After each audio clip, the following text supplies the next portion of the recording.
কেন এখানে police deploy করা হচ্ছে না, সেন্ট্রাল বাহিনী ডিপ্লয় করা হচ্ছে না, সেটা কমিশনকে জিজ্ঞেস করতে হবে। আমাদের যে যথাসাধ্য যা কাজ করছি, কিন্তু পুরো সম্পূর্ণভাবে এখানে প্রশাসন ব্যর্থ।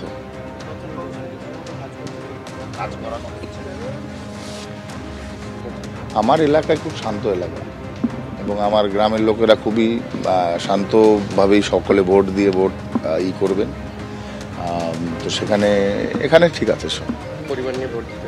হ্যাঁ, এই মুহূর্তে যে ভোট গ্রহণ কেন্দ্র যেখানে অভিযোগ উঠছে যে বিজেপির এজেন্টদেরকে বসতে বাধা দেওয়া হয়েছে, বিজেপি কর্মীদের উপর হামলা চালানো হয়েছে। একজন আক্রান্ত বিজেপি কর্মীকে তিনি এমসে দেখতে যান, তারপরে তিনি আনন্দপল্লীতে আসেন, কর্মীদের সঙ্গে কথা বলেন এবং এই মুহূর্তে দীপ্তেন্দুকে ছবিতে দেখাতে বলবো বুথের ভেতরে ঢুকেছেন এবং বুথের ভেতরে গিয়ে কথা বলার চেষ্টা করছেন শান্তনু ঠাকুর।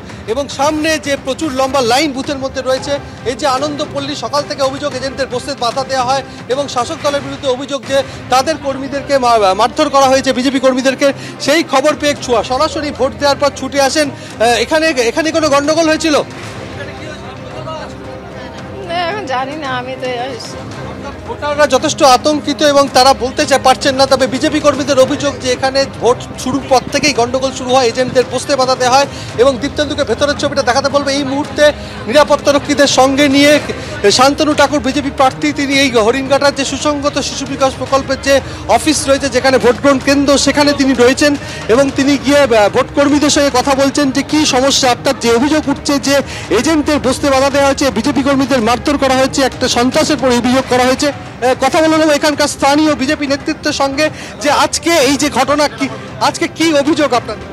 অভিযোগ আমাদের একটাই, যে যেখানে আমাদের যে বুথ এজেন্ট, পোলিং এজেন্ট, তাকে সকালবেলা এখান থেকে বার করে দিয়েছে মেরে।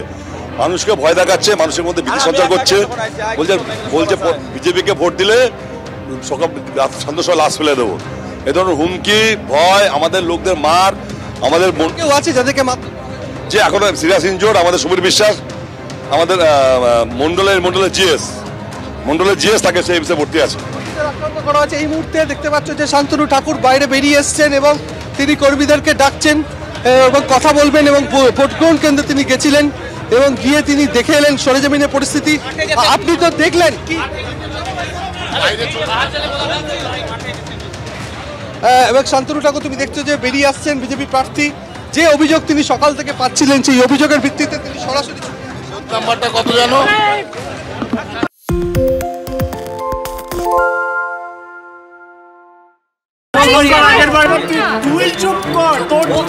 বাংলা ঝামেলা চায় না, বাংলা খবর চায়।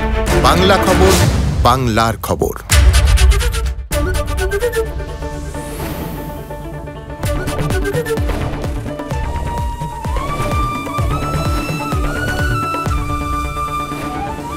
এবিপি আনন্দ, এগিয়ে থাকে, এগিয়ে রাখে।